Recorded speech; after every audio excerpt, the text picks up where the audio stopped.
The divorce left me with nothing but silence. The silence of a house too big for one person and the crushing emptiness that filled every room like a fog. My husband, Mark, had been the center of my life for almost 10 years. But now there was just me, my thoughts, and the weight of a life that had been ripped apart at the seams. He was gone. No more heated arguments, no more promises that fell flat, just an unbearable void. I thought once the papers were signed I'd feel free, but I only felt abandoned, drifting through my own existence. The depression came soon after. I lost track of time. Day and night blurred together into an endless stream of dull hours spent staring at walls, wandering aimlessly around the house, and listening to the quiet hum of things left unsaid. I stopped going out. I stopped answering calls. It was easier that way. At least I thought it was. It started small. A knock at the door late at night, soft but persistent. At first I thought it was just my mind playing tricks on me.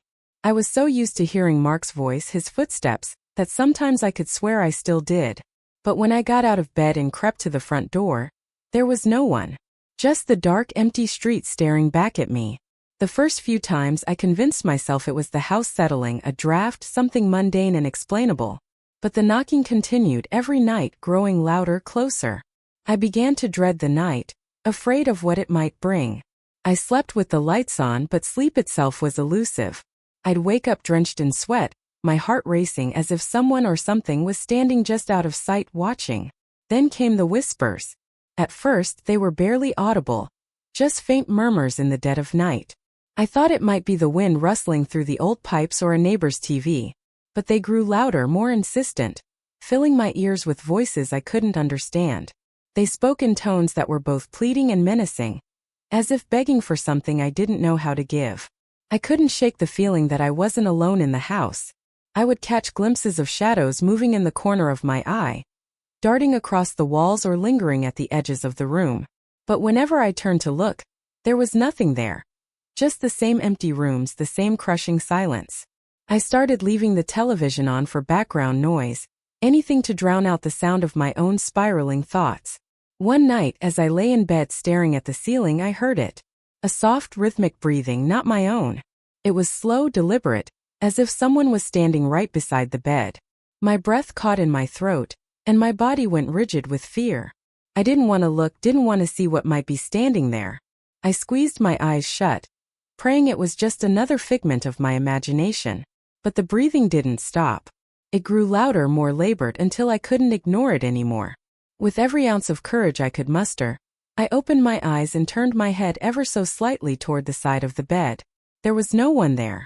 But I felt it, something cold and oppressive, like the air itself had thickened around me. My skin prickled and my heart pounded so hard I thought it might burst from my chest. The breath that had been so close just moments ago now seemed to surround me, like a phantom hovering over my body, unseen but undeniably present. I didn't sleep at all that night. I stayed awake, eyes wide open, clutching the blankets to my chest as if they could somehow protect me from whatever was lurking in the shadows of my mind, or my home. In the morning everything seemed normal again. The daylight washed away the terror, and for a brief moment, I convinced myself it had all been a dream, a product of my stress and isolation. But the sense of dread clung to me like a second skin, refusing to be shaken off. I tried to go about my day doing laundry, cleaning, anything to distract myself. But I couldn't concentrate. My thoughts kept drifting back to the night before, to that feeling of something breathing next to me, something waiting. That night, the knocking started again. But this time it wasn't at the door. It came from inside the house, a dull, steady thump coming from the walls themselves. I stood in the middle of the living room, turning in circles, trying to pinpoint the source of the sound. It echoed through the house, disorienting me, making me dizzy with fear. And then as I stood there frozen, I saw it. A figure, just a flicker, standing at the top of the stairs. It was a woman, pale and gaunt, her eyes wide and hollow. Her mouth was open but no sound came out, just an expression of sheer, desperate agony. She was gone as quickly as she appeared, vanishing like a wisp of smoke, leaving behind only the echo of her presence and the icy chill that spread through the house. I stumbled backward, my heart hammering in my chest, and ran for the door. But as my hand gripped the doorknob, the knocking stopped, and for the first time, the whispers became clear. They were not voices from the television or the wind. They were inside my head, speaking directly to me, telling me things I didn't want to hear. "You let us in." I slammed the door behind me and ran out into the cold night air, gasping for breath as if I had just surfaced from drowning. My hands shook uncontrollably, the remnants of those whispers still echoing in my skull. "You let us in." I didn't know what it meant, whether it was real or a trick my mind was playing on me, but I couldn't go back inside. Not that night. Not after what I'd seen. I wandered aimlessly down the street, feeling the sharp bite of the wind on my skin. The few houses that dotted the neighborhood were dark, their residents asleep or locked away in the warmth and safety of their own homes. I felt a pang of envy. Everyone else's lives were normal. Mine had unraveled into something unrecognizable, something twisted and dark. I ended up sitting on a park bench, staring at the stars and trying to calm the frantic beating of my heart. I stayed there for what felt like hours, unable to shake the feeling that I wasn't alone. Even here under the open sky I felt it, the presence of something unseen watching, waiting. The air was thick with it, like I could almost reach out and touch it if I dared. When I finally made my way back home, it was nearly dawn. The sky was turning a pale gray, and the first weak light of morning began creeping over the horizon. I stood at the edge of my driveway staring at the house. It looked so ordinary in the daylight, like nothing could ever be wrong with it. But I knew better. I could still feel the heavy, oppressive atmosphere pressing down on me, seeping through the walls. I forced myself inside.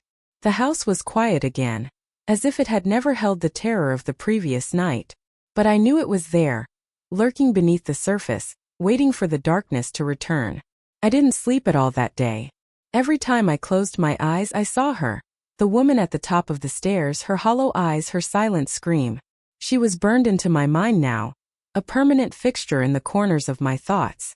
I tried to convince myself that I was just imagining it, that my grief and loneliness were playing tricks on me. But no amount of rationalizing could make the terror go away.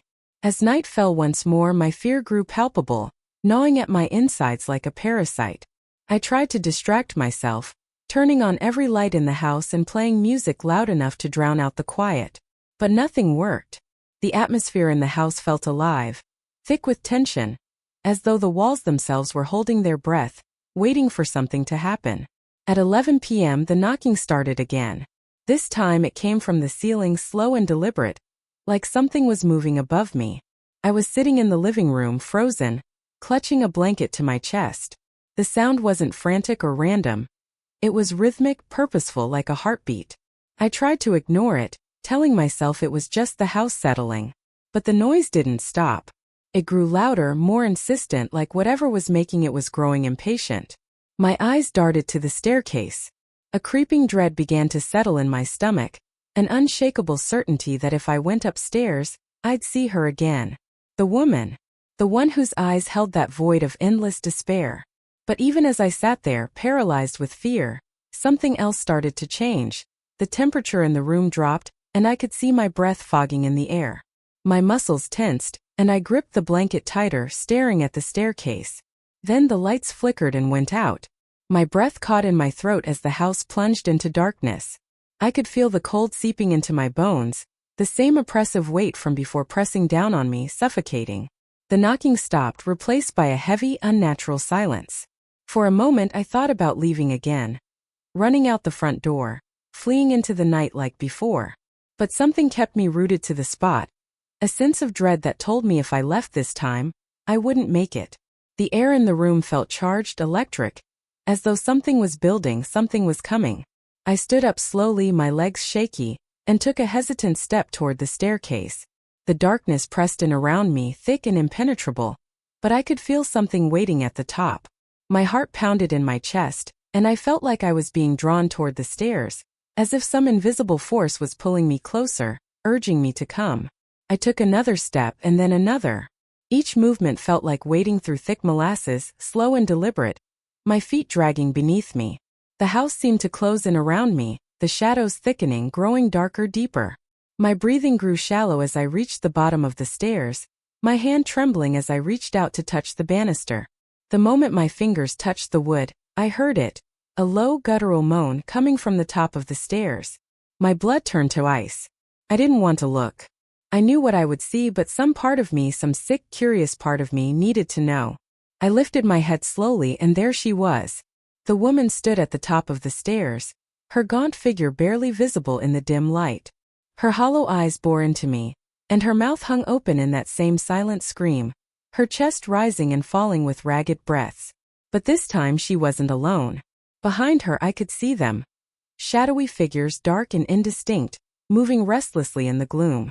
They were standing just behind her, their forms flickering in and out of focus like static on an old television. I couldn't make out their faces, but I could feel their eyes on me, watching, waiting. My heart hammered in my chest, and I took a step back, my legs shaking so violently I thought I might collapse. The woman's mouth moved as if she was trying to speak, but no sound came out. I could only watch as she slowly lifted one hand, pointing directly at me. A cold wave of dread washed over me, and I stumbled backward, my body moving on instinct. I turned and ran. I don't remember much of what happened after that. Only that I was running through the house, trying to get away from something I couldn't even see. The walls seemed to close in around me, the darkness growing thicker, pressing in on all sides. I felt like I was drowning, suffocating in the weight of it. I burst through the front door and into the cold night air, gasping for breath. My skin felt like ice, and my heart pounded in my chest as I collapsed onto the lawn. I looked back at the house, expecting to see the woman standing in the doorway, but there was nothing, just the dark, empty house staring back at me. For a moment I thought I was safe, that I had escaped whatever nightmare had taken root in my home. But then I heard it, faint and distant but unmistakable, the soft, rhythmic tapping coming from inside the walls. The cold grass beneath me felt real. Far too real compared to the surreal nightmare I just escaped. I knelt there, shivering, my breath coming out in harsh, panicked bursts as I stared at the house. The tapping from inside was faint, but persistent, echoing through the walls like a heartbeat. It felt almost alive, as though the house itself was waiting for me to return, waiting for me to give in. I stood slowly, my legs unsteady beneath me, and backed away step by step, until I reached the edge of the yard. I wanted to run again, to leave, but something kept me there, rooted to the spot. I couldn't just leave my home, not like this. I couldn't let it win. Whatever it was feeding on my fear, my isolation. If I ran now, I'd never stop. I'd spend the rest of my life looking over my shoulder, wondering when it would come for me again. So I made a decision. I would fight back. I don't know what gave me the strength. Maybe it was the last remnants of stubbornness left in me. Or maybe the desperation had finally broken through my fear. But something in me snapped. I couldn't live like this, terrified of the dark of my own home. I had to confront whatever was haunting me. I turned back toward the house. The air was deathly still, as if the night itself was holding its breath. My pulse quickened as I took slow, deliberate steps toward the front door. The tapping had stopped. The house loomed in front of me, an oppressive silhouette against the dark sky. It felt like a predator, waiting for me to step back into its jaws. The door creaked as I pushed it open, the sound grating on my already frayed nerves. The silence inside was deafening, as though the very walls had sucked all the air out of the room.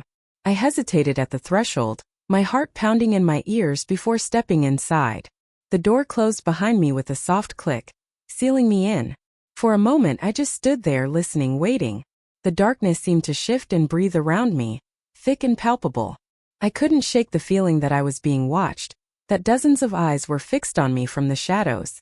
My skin crawled with the sensation, but I forced myself to move. The air was colder now, biting at my skin with every step I took. My footsteps echoed unnaturally, as though the house had grown larger, more cavernous in my absence.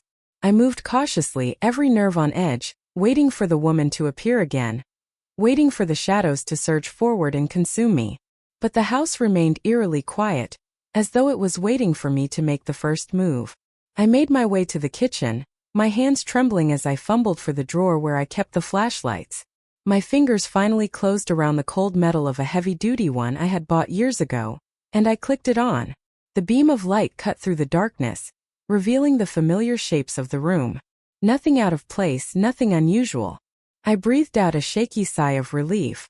Maybe it had all been in my head. Maybe my mind was playing tricks on me, and the house was just that, a house. But even as I tried to convince myself, I knew it wasn't true. The air was too still, too cold. I could feel it, something was here watching, waiting. I turned the flashlight toward the staircase. My breath caught in my throat as the beam landed on the spot where I had seen her last. The woman.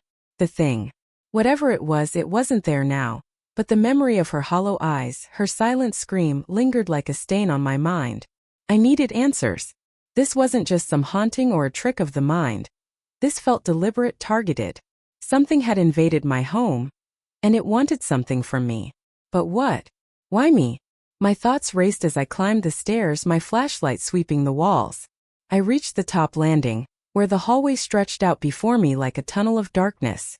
The air was even colder up here, almost suffocating. My breath came out in clouds of mist, and I could feel my pulse quickening again. I turned toward my bedroom. The door was slightly ajar, just as I had left it. My fingers brushed against the wood as I pushed it open, the flashlight illuminating the familiar shapes of my bed, my dresser, the closet door in the corner. Everything was exactly as it should be. But the air felt wrong, heavy, oppressive. The tapping started again. It was faint at first, barely audible over the pounding of my heart, but it was unmistakable. This time it was coming from the walls themselves. I turned in a slow circle, my flashlight following the sound, but there was nothing there. Just the blank, unyielding walls. The tapping grew louder, more insistent, as though something was trying to break through. My breath hitched as the sound became a deep, guttural noise, like something breathing through the walls. The cold air seemed to thicken, pressing down on me from all sides. I backed away slowly, my mind screaming at me to get out, to run, but I forced myself to stand my ground. I couldn't let it control me. Not again. I took a step forward, my heart hammering in my chest, and pressed my ear to the wall. The sound was louder now, a low, rasping breath that sent shivers down my spine. And then I heard it. A whisper, faint but unmistakable. "Help us." I stumbled back, my pulse racing.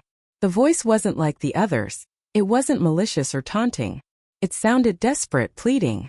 I swallowed hard, trying to calm my racing thoughts. Was it a trick? Another mind game designed to break me down? Or was there something else going on? Something I couldn't understand? The tapping continued, more frantic now, as if urging me to act. I shone the flashlight over the wall, my fingers trembling as they traced the cold surface. There was nothing there. No cracks, no visible openings, nothing to explain the noise. But I could feel it. Something was behind the walls, something trapped, trying to get out. "Help us." The whisper came again, louder this time. My stomach churned with a sickening mix of fear and curiosity. What was happening in my house? Who? Or what was behind these walls?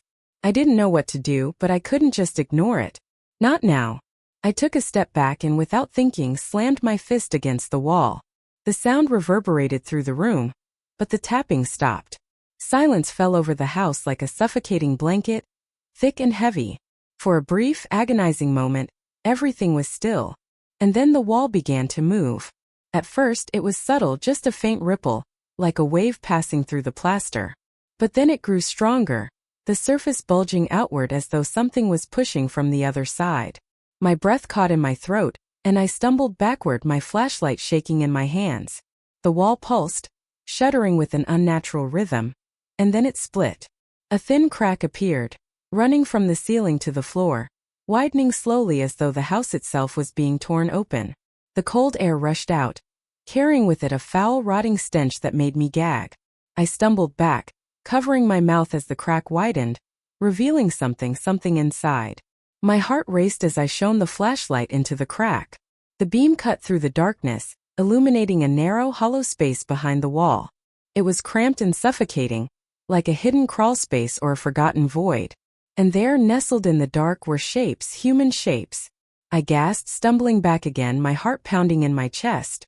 There were bodies inside the wall, contorted and twisted, their pale skin stretched tight over their bones. Their faces were gaunt, their eyes wide and vacant, but their mouths were moving, whispering, pleading. "Help us." The words sent a cold wave of terror through me. These weren't ghosts, they were something else. Something wrong. Something trapped. I turned to run, but the air in the room seemed to thicken, slowing my movements. The walls groaned, shifting around me as though the house itself was closing in. The crack in the wall widened further, and the bodies began to move, slow, jerking motions, their bony fingers reaching out toward me. "Help us!" Their voices grew louder, more insistent, filling the room with a cacophony of desperate pleas. My head swam, my vision blurring as the walls seemed to close in, the cold air pressing down on me like a vice. I couldn't breathe. I couldn't think. And then I felt it, the woman. The same presence I had felt so many times before, now standing behind me, her cold breath on the back of my neck. I turned, my flashlight flickering in the darkness, and there she was. Her hollow eyes bored into mine, her mouth twisted into that same silent scream. But this time there was something different, something almost sad. She raised one skeletal hand and pointed to the crack in the wall, her lips moving, forming words that I couldn't hear. My heart pounded in my chest as I followed her gaze. The bodies were still moving, their hands reaching out, their eyes locked on me, pleading for help. But I couldn't help them. That I backed away from the crack in the wall, my pulse thundering in my ears as the room seemed to collapse around me. The figures behind the wall, those desperate, reaching hands, they were alive or had been, trapped in some unimaginable limbo. But how? How could something like this be hidden behind the walls of my home? The woman, the ghost, remained fixed in place, her arm still raised, pointing toward the breach in the wall. Her hollow, mournful eyes seemed to pierce through me, begging for something I couldn't comprehend. The silence that filled the room was suffocating, punctuated only by the creaking groans of the house shifting around us. My throat was dry, my breath shallow. I wanted to scream, to tear the walls down, to free whatever was trapped inside, but fear locked me in place. The air had grown thick and oppressive, pressing against my skin like the weight of the entire house was bearing down on me. It was impossible to ignore now. This thing, this presence had been here all along, lurking in the corners, feeding on my fear and isolation. It had waited until now to make itself known. And it wasn't done with me yet. The ghost, the woman, began to move. Slowly, almost gracefully, she descended the stairs, her bare feet gliding soundlessly across the floor as she approached the crack in the wall. Her movements were deliberate, each step filled with purpose, as though she was being drawn toward it just as I had been. Her outstretched hand, pale and skeletal, brushed against the edges of the crack, and the walls shuddered, groaning in protest as if they were alive. I couldn't tear my eyes away from her. Her face, so gaunt, so lifeless, was twisted into an expression of sorrow, of unimaginable pain. As she touched the wall, the bodies inside began to move again, their hands reaching out, their mouths opening and closing in a silent chorus of pleading. I could see their lips moving, forming the same words over and over, but no sound escaped them. "Help us! Help us!" The woman turned to me then, her hollow eyes locking onto mine. For the first time, I saw something in her expression that wasn't anger or malice, it was desperation. She needed something from me, something I wasn't sure I could give. I swallowed hard, my throat tight with fear. What do you want?" My voice cracked, barely more than a whisper. She didn't respond, not with words. Instead, she pointed to the wall again, her gaze never leaving mine. The bodies behind the crack continued to writhe and twist, their hands clawing at the air, their fingers brushing against the edges of the breach, as though they were trying to break free. My stomach twisted at the sight of them. How long had they been trapped here, just beneath the surface, hidden away where no one could see? I stepped back, shaking my head. I don't understand. I stammered, my voice trembling. "What am I supposed to do? How do I help you?" The ghost, the woman, remained silent, her gaze fixed on me with that same hollow desperation. The temperature in the room plummeted, and I could feel the cold creeping into my bones, seeping into every part of me. My breath came out in ragged gasps, and I could feel the weight of the house pressing down on me again, as though it was trying to crush me, to break me. I stumbled back toward the door, my legs weak beneath me. I needed to get out of this house, out of this nightmare. But as I turned to flee, something slammed the door shut with a deafening bang, and the room plunged into total darkness. The flashlight slipped from my grasp, clattering to the floor as its beam flickered and died. I was trapped. Panic surged through me, my heart racing so fast I thought it might burst from my chest. The darkness pressed in on all sides, thick and suffocating, and I could feel them, the bodies behind the walls, moving, shifting, trying to break free. The sound of their fingers scraping against the inside of the wall was unbearable, like nails on a chalkboard, and I covered my ears in a futile attempt to block it out. The woman was still there. I could feel her presence, cold and oppressive, like a shadow lurking just behind me. Her breath was on the back of my neck, sending shivers down my spine. I could hear her now, soft, rasping whispers, words that made no sense, but filled me with an overwhelming sense of dread. I dropped to my knees, my head spinning as the walls seemed to close in around me. The cold seeped into my skin, making my teeth chatter. My body convulsed with uncontrollable shivers. The air was thick with rot, the stench of decay so overpowering that it made me gag. I could feel it now. The house itself was alive, filled with the restless, tormented souls trapped behind its walls.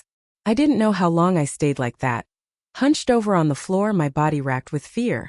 Time had lost all meaning. But eventually something shifted. The cold began to recede.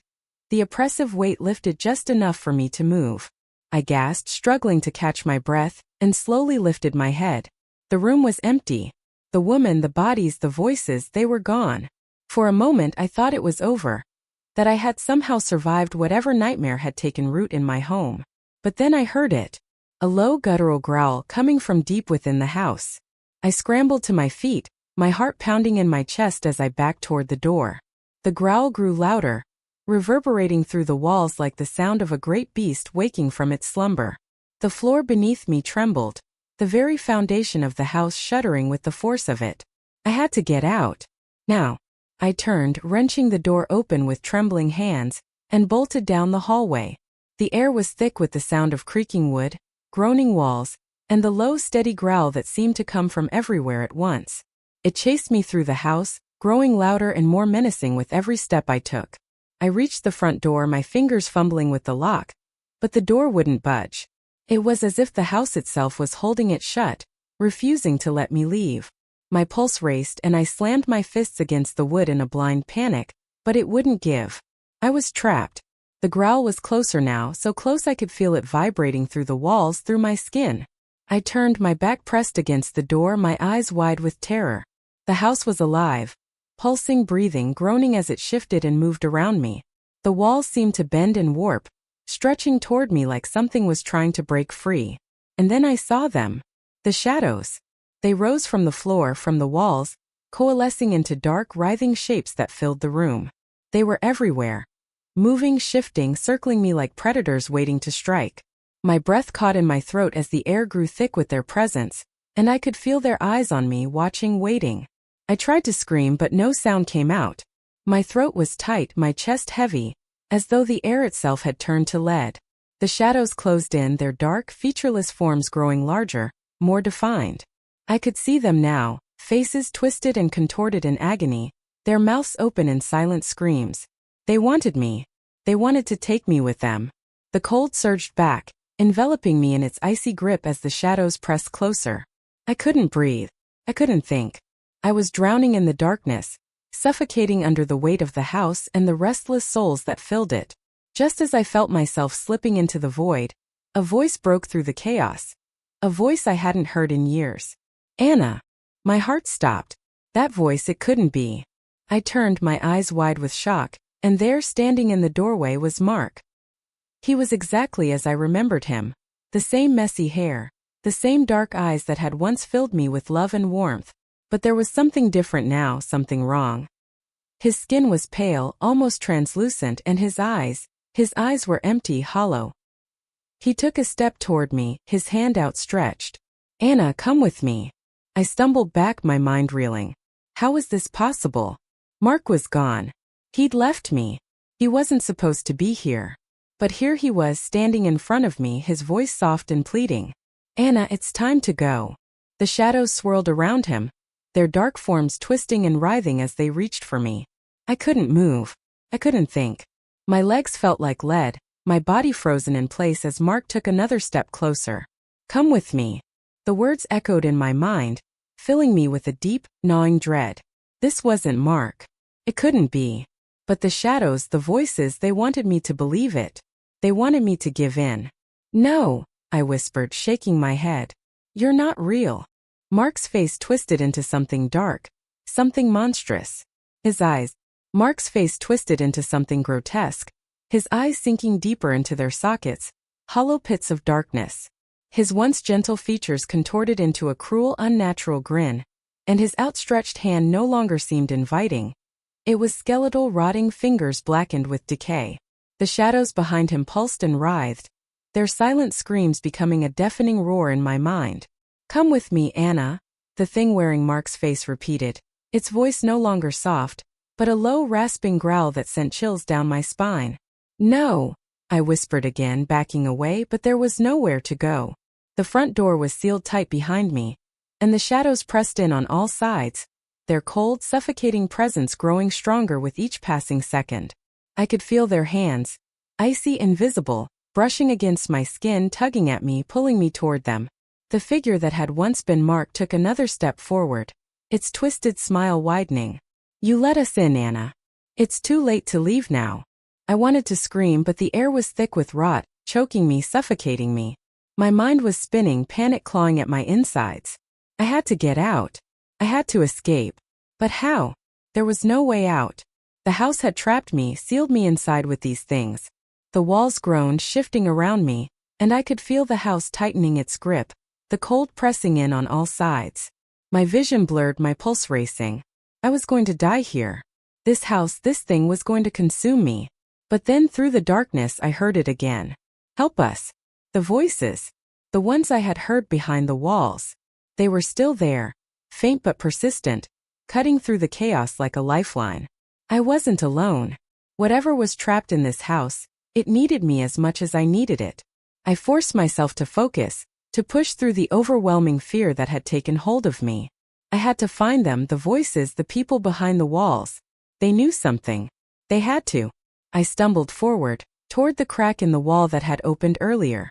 The shadows clawed at me, their cold fingers brushing against my skin, but I ignored them, forcing myself to move one step at a time. The room tilted and spun around me, the floor shifting beneath my feet as though the house itself was trying to throw me off balance. But I pressed on, my gaze fixed on the crack in the wall. Mark, or whatever he had become, let out a guttural snarl, the sound sending shivers down my spine. "You can't escape, Anna. There's nowhere to go." But I didn't listen. I couldn't. I had to keep moving. My hands reached out blindly, fingers brushing against the cold, damp surface of the wall as I stumbled toward the crack. The smell of rot was overpowering, making my stomach churn, but I pushed through it, my heart pounding in my chest. When I finally reached the crack, I could feel the air inside, cold, stale, thick with decay. The bodies inside the wall were still there, still moving, their hands reaching out, their mouths forming words I couldn't hear. But their eyes locked onto mine, pleading, desperate. And then I heard it. "Break the wall." The whisper was soft, barely audible over the roar of the shadows, but it was there, clear and insistent.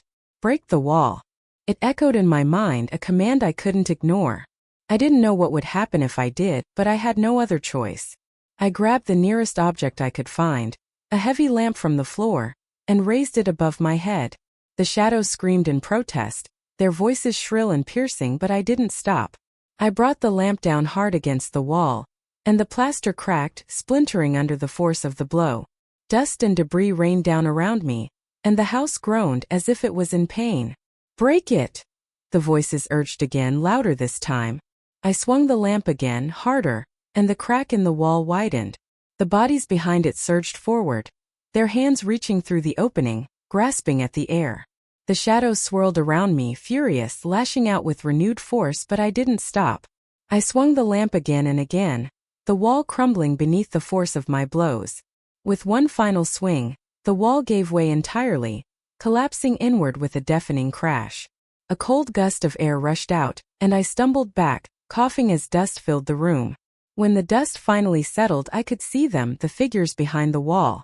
They were gaunt, pale, their eyes hollow and sunken, but they were real, human. Men, women, even children, all trapped behind the walls of the house, their bodies twisted and contorted as though they had been crushed by the very structure that held them captive. Their clothes were tattered and filthy, their skin stretched thin over their bones. I stared in horror as they stepped forward, their eyes fixed on me, their mouths moving in silent pleas. The cold air around them seemed to pulse with a life of its own, thick and oppressive. I could feel their desperation, their suffering, as though it was a tangible thing suffocating me. "Help us," one of them whispered, her voice barely more than a breath. But I didn't know how. I didn't know what to do. The shadows surged forward, their screeches filling the air as they descended on the newly opened crack, desperate to close it, to seal the figures back inside. I could feel their rage, their fury as they closed in on me, but I stood my ground, my heart pounding in my chest. No! I shouted, my voice hoarse. I won't let you take them. The shadows screamed, their forms twisting and writhing in the air around me, but I didn't back down.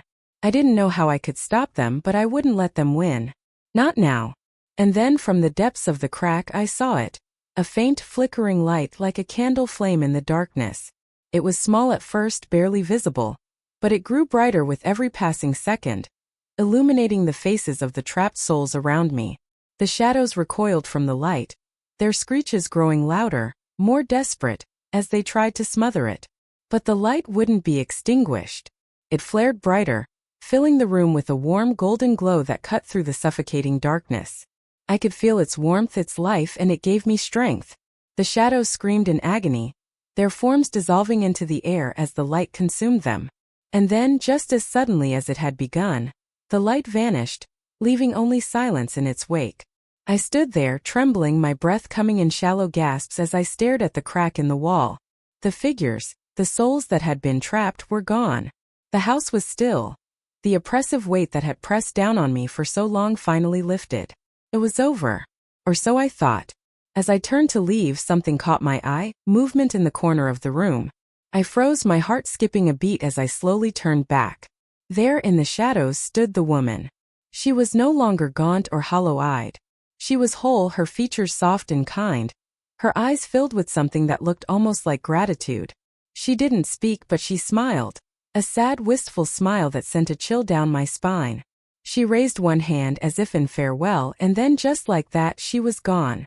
I stood there for what felt like an eternity, staring at the empty space where she had been, trying to make sense of what had just happened. The house was silent now, peaceful, but I couldn't shake the feeling that something had changed. Something had shifted. I left the house that night, the cold air biting at my skin as I stepped outside.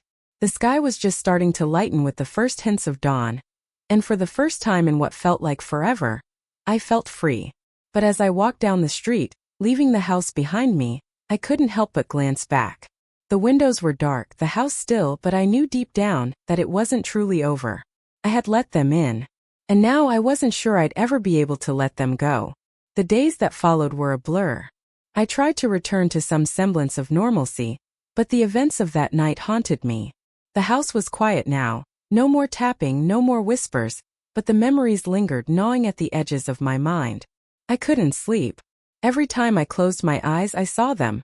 The bodies behind the walls, their gaunt, pleading faces, their desperate cries for help. I didn't go back to the house. I couldn't. It was a shell now, a place where something dark and terrible had happened. But even though I had left, I knew I could never truly escape it. It was a part of me now, woven into the very fabric of my being. I told myself I was free, that I had broken the house's hold on me. But deep down I knew the truth. Some things can't be broken. Some things can't be escaped. The shadows would always be with me even as I left the house behind.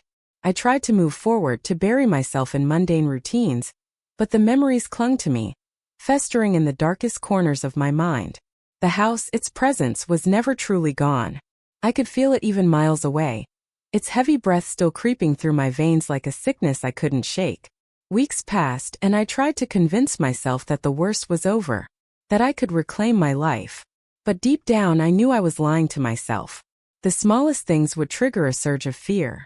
The creak of floorboards, a distant knock, or the flicker of a shadow out of the corner of my eye. They all reminded me of that night, and I would be plunged back into that same suffocating terror. And the dreams were the worst. Every night, without fail, I would wake in a cold sweat, heart pounding in my chest, after the same recurring nightmare. I was back in the house, wandering through its endless hallways, but this time there was no escape. The walls whispered to me, their voices growing louder and more insistent, until they became a cacophony of pleas and screams.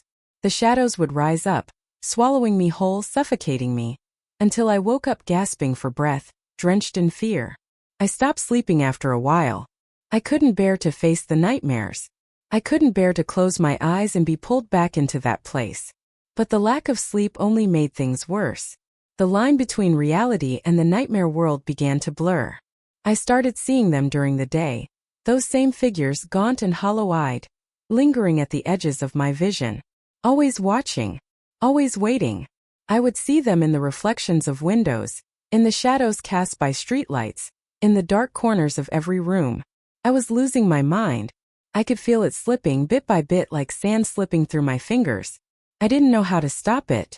I didn't know if I even could. Then one day everything came crashing down. It started like any other day, with me forcing myself to go through the motions. Get dressed, drink coffee, stare out the window at a world that felt distant and foreign. But something was different. The air felt heavier, the silence more oppressive. It was as if the whole world had shifted, tilted on its axis, and I could feel it deep in my bones. I tried to push the feeling aside, to tell myself it was just my frayed nerves playing tricks on me again. But then the knocking started. At first it was faint, barely audible over the pounding in my ears. But it grew louder, more persistent, until it was impossible to ignore. I froze, heart hammering in my chest, as the sound echoed through the empty rooms. It was coming from inside the walls of this house. I tried to tell myself I was imagining it, that the sounds were in my head. But they weren't. They were real. The walls of my new apartment seemed to pulse with the same unnatural rhythm I had felt in that cursed house. The same low guttural growl I had heard on that final night began to reverberate through the air, shaking the walls, the floor, the very foundation beneath me. My chest tightened with panic. The shadows were here. They had followed me. I ran to the front door, my hand fumbling with the lock. But the door wouldn't open. No matter how hard I pulled, it stayed shut, as if something on the other side was holding it closed, trapping me inside. The knocking grew louder, more frantic, and I stumbled backward, gasping for air. The room spun around me, and for a moment, I felt like I was back in the old house, surrounded by its cold, suffocating presence. The voices started again. "Help us." I pressed my hands to my ears, trying to block them out, but they only grew louder, filling my head with their desperate, pleading cries. The walls seemed to ripple, bulging outward as though something was trying to break through, something that had been trapped for far too long. My vision blurred and I stumbled toward the window, desperate for an escape. But as I reached for the curtains, I froze. There, reflected in the glass, was her. The woman. The ghost. The one who had haunted me ever since that night. Her hollow eyes stared back at me from the other side of the glass, her face twisted into that same silent scream. But now her mouth moved, her lips forming words that I could hear in the deepest recesses of my mind. "It's time to come back, Anna. It's time to join us." I stumbled back, my heart racing, my breath coming in short, panicked gasps. No, this wasn't happening. It couldn't be. I had escaped. I had gotten out. I wasn't back in that house. I wasn't. But the more I tried to tell myself that, the more the reality of the situation began to crumble around me. The shadows surged forward, their dark forms swirling through the room, closing in on all sides. The air grew colder, thicker, pressing down on me like a suffocating weight. I could hear them, those trapped souls, the ones I had seen behind the walls, their voices growing louder, more desperate. And then I saw him. Mark. He was standing in the doorway, his dark eyes fixed on mine, his face pale and drawn, just like the last time I had seen him. But this time he wasn't a twisted, hollow version of himself. He looked almost human again. Almost like the man I had once loved. "Anna," he whispered, his voice soft, almost pleading. "It's time." I shook my head, backing away from him, my hands trembling. "No, you're not real. You're dead." He stepped forward, his eyes never leaving mine. "I'm as real as you are. And we've been waiting for you." The shadows closed in, their cold hands brushing against my skin, pulling at me, dragging me down. I tried to fight them, but I was so tired, so exhausted. The weight of it all, the fear, the nightmares, the endless torment, it had worn me down. I couldn't fight anymore. "Anna," Mark whispered again, his voice soothing like a lullaby. "It's time to let go." I felt the darkness wrapping itself around me, pulling me deeper, and I knew then that there was no escape. There never had been. The house, the shadows, the souls trapped within, it was all connected. And I had become a part of it the moment I had let them in. I collapsed to the floor, my body trembling, my vision fading. The last thing I saw before the darkness swallowed me whole was Mark, his hand outstretched, his eyes filled with something that looked almost like sorrow. And then everything went black. I woke up in a sterile white room, the hum of fluorescent lights overhead breaking the silence. My head felt heavy, my body sluggish, as though I had been drugged. I blinked, trying to make sense of my surroundings, but everything was a blur. Anna! A voice called my name, soft and concerned. I turned my head slowly, my eyes focusing on the figure standing by the bed. It was a nurse, her face kind, but there was something in her eyes, something that told me she knew more than she was letting on. Where am I? I croaked, my throat dry. You're safe now, she said gently, reaching out to place a hand on my arm. You're in the hospital. You had an episode. But you're going to be okay. The hospital. I tried to process her words, but everything felt foggy, distant. I didn't remember coming here. I didn't remember anything after the shadows had swallowed me. The house. I whispered, my voice trembling. The shadows. Mark. The nurse's expression softened, and she gave me a small, sympathetic smile. You've been through a lot, Anna. Your mind has been playing tricks on you. But you're safe now. You're far away from that house. I wanted to believe her. I wanted to believe that it was over, that I was free. But deep down I knew the truth. It wasn't over. It would never be over. The house, the shadows, the souls that had been trapped there. They were a part of me now, forever etched into my mind. No matter how far I ran, no matter how many miles I put between myself and that cursed place, I would never escape it. I had let them in, and now they would never let me go. Epilogue. It's been 6 months since they brought me to the psychiatric hospital. I've been through therapy, medication, endless rounds of questions and evaluations. They tell me I'm getting better, that the hallucinations are a result of trauma, of grief, of stress. They tell me that with time I'll heal. But they're wrong. Every night I lie awake, staring at the ceiling, listening to the faint rhythmic tapping that echoes through the walls. It's always there, just on the edge of hearing, like a distant heartbeat. And I know what it means. They're waiting. They'll always be waiting. Because once you let them in, they never truly leave.